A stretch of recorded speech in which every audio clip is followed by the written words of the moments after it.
London, 1912. A filthy Cockney flower girl is transformed into a lady so convincing she fools a room full of aristocrats. But the enchanting voice you fall in love with isn't even hers. My Fair Lady, 1964, is one of the most beloved musicals ever made, and one of the most deceptive. Audrey Hepburn plays the gutter-snipe-turned lady, Eliza Doolittle. Rex Harrison plays the arrogant phonetics professor, Henry Higgins. Stanley Holloway plays Eliza's boozy father, Alfred. Director George Cukor spent a record fortune building all of it on sound stages. Eliza stands drenched in the Covent Garden rain, howling her vowels at the night. Behind the glamour sits a secret voice, a stolen role, and one very sweet revenge. 20 facts, counting down. Fact 20. Audrey Hepburn barely sang a note in the finished film. Hepburn trained for months, convinced she would perform her own songs. In the end, about 90% of her singing was quietly replaced. A ghost singer named Marnie Nixon dubbed nearly all of it in secret. On screen, you would never guess the voice isn't hers. Eliza spins around her room, soaring through I Could Have Danced All Night. Eliza's lips move in perfect time to a stranger's voice. The star of the biggest musical of the year was silenced in her own movie. Fact 19. Hepburn walked off the set when she found out. When Hepburn was finally told her voice wasn't strong enough, she was crushed. She left the production in tears that very day. The next morning, she came back and apologized to everyone for her wicked behavior. On screen, that grace under pressure is pure Eliza.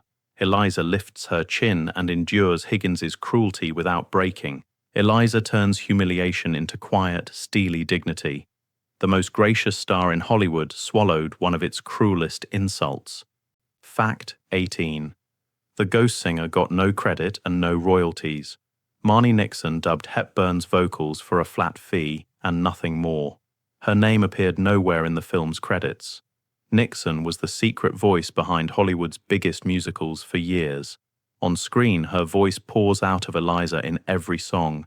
Eliza practices her vowels by firelight, the sound impossibly pure. Eliza sings her heart out while the world credits another woman's face. The most important voice in the movie belonged to someone audiences never saw. Fact 17. The dubbing singer had to fake a Cockney accent. Marnie Nixon was American, but Eliza begins as a rough London flower girl, so Nixon painstakingly learned Cockney just to match the early songs. She had to sound like the gutter before she could sound like a lady. On screen, the transformation lives in the voice itself. Eliza screeches, "Wouldn't it be lovely," in thick, muddy vowels. Eliza slowly refines every sound until she can pass as a duchess. An American ghost singer quietly performed an English accent nobody knew was borrowed. Fact 16. The role was stolen from the woman who made it famous. Julie Andrews had originated Eliza on Broadway and played her thousands of times. She was, by every account, magnificent in the part. But when Hollywood came calling, the studio passed her over completely. On screen, Eliza is the role of a lifetime, and Andrews never got to film it. Eliza blossoms from flower girl to elegant lady across the story. Eliza commands the embassy ball as if she were born to it. The definitive stage, Eliza was locked out of the movie entirely. Fact 15. Jack Warner wanted a movie star, not a stage actress. Studio boss Jack Warner feared an unknown couldn't carry a $17 million film. He didn't believe Julie Andrews could sell tickets, however brilliant she was on stage. So he chose Audrey Hepburn instead for her worldwide fame. On screen, Hepburn's star power is undeniable. Eliza turns every head the moment she sweeps into a room. Eliza makes the camera fall in love with her in seconds. A cold business decision handed the world's most famous role to its most famous face. Fact 14. Walt Disney grabbed Julie Andrews the moment Hollywood didn't. While Warner rejected Andrews, Walt Disney saw pure gold. Disney cast her as the star of Mary Poppins, even offering to delay filming for her. It became a smash and made Andrews a movie star overnight. On screen, My Fair Lady never got the Eliza who owned the role. Eliza dazzles in Hepburn's version, luminous and beloved. Eliza's story became a classic even as its rightful star soared elsewhere. One studio's loss became the greatest gift of Julie Andrews's career. Fact 13. Rex Harrison couldn't sing a single note. Despite weeks of vocal coaching, Harrison simply could not carry a tune. Eventually, the director gave up and told him to talk his way through the songs. So Harrison half spoke every number in a rhythmic, clipped patter. On screen, that limitation becomes the character's signature. Higgins barks and mutters his songs like a man thinking out loud. Higgins storms around his study, ranting, "Why can't the English?" in sharp speech.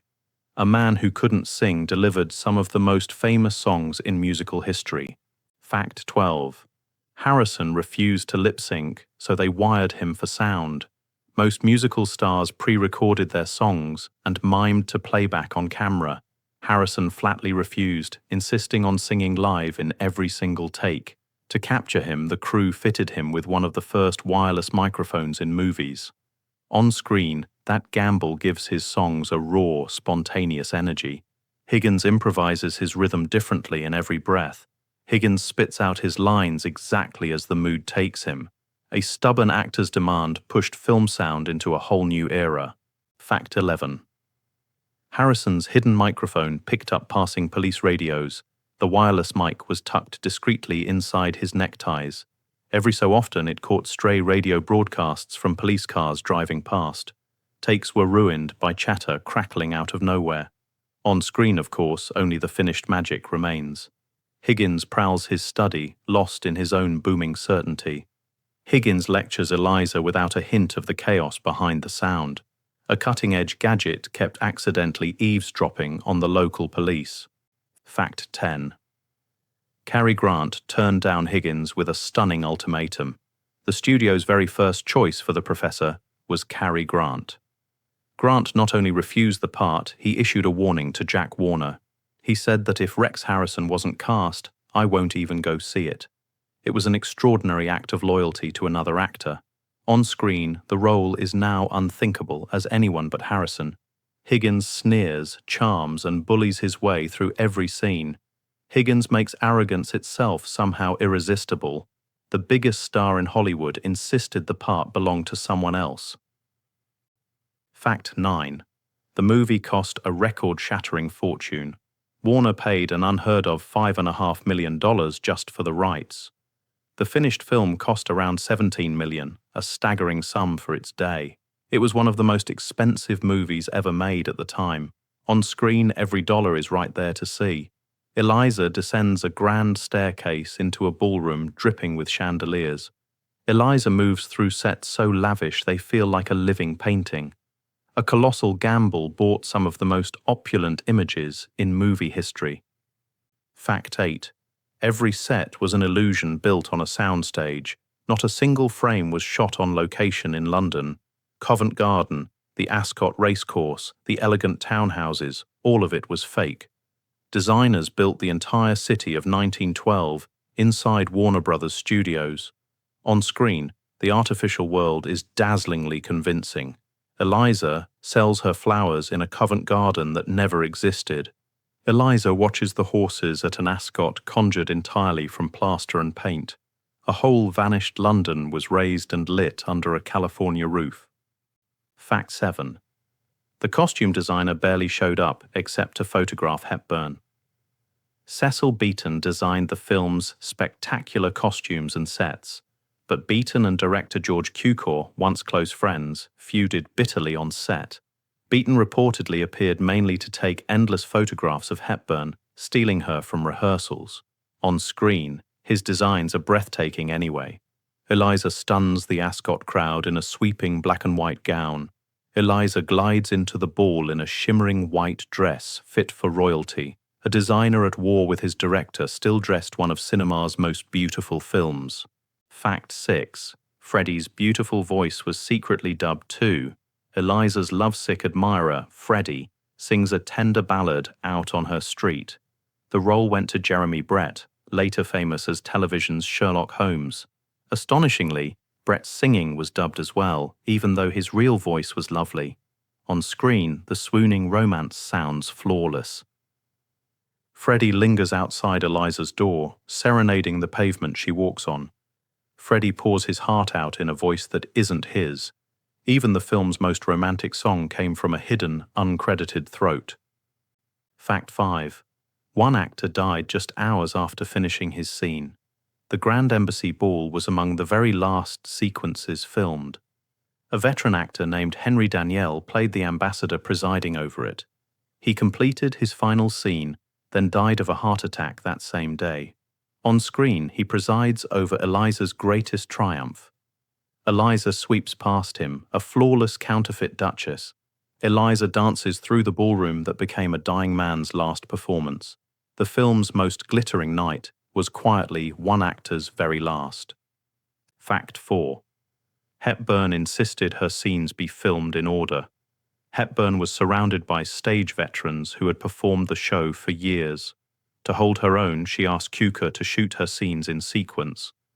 That way she could grow into Eliza just as the character grows. On screen, that gradual bloom is everything. Eliza starts as a screeching, filthy flower girl. Eliza ends as a poised woman who can silence a room. A clever request let the transformation happen for real, take by take. Fact 3. The film almost had a completely different name. The producers first planned to call the movie Lady Liza. Rex Harrison objected, refusing a title built around the leading lady's name. So the beloved title we know today was chosen instead. On screen, the story belongs just as much to his professor. Higgins duels with Eliza in a battle of wills and words. Higgins slowly, grudgingly falls for the woman he created. A leading man's wounded pride quietly renamed a classic. Fact 2. My Fair Lady swept 8 Academy Awards. The lavish gamble paid off in a landslide on Oscar night. The film won 8 awards from 12 nominations, including Best Picture. Rex Harrison took Best Actor, and George Cukor finally won Best Director. On screen, the artistry earning all that gold is everywhere. Eliza and Higgins spar through a story bursting with wit and song. Eliza's transformation anchors one of the great screen musicals. A troubled, costly production ended the night as Hollywood's biggest winner. Fact 1. Julie Andrews got the last laugh of all. Passed over for the film, Andrews went off and starred in Mary Poppins instead. That same Oscar year, Hepburn was not even nominated for Best Actress. Julie Andrews won the award in what many called sweet revenge, and when Rex Harrison accepted his own Oscar, presented to him by Hepburn, he dedicated it to his 2 fair ladies. He meant both women who had ever played Eliza beside him. On screen, only one Eliza sings, in Hepburn's borrowed voice. The other Eliza, shut out of the movie, walked away with the golden statue. In the end, the woman they refused had the sweetest victory of them all. From a silent star to a stolen role, and a very sweet revenge. My Fair Lady hid a storm of secrets behind its perfect songs. The voice was borrowed, the sets were fake, and somehow the magic was completely real. Subscribe for more hidden stories behind the films you thought you knew. Sometimes the loveliest fairy tales have the messiest truths.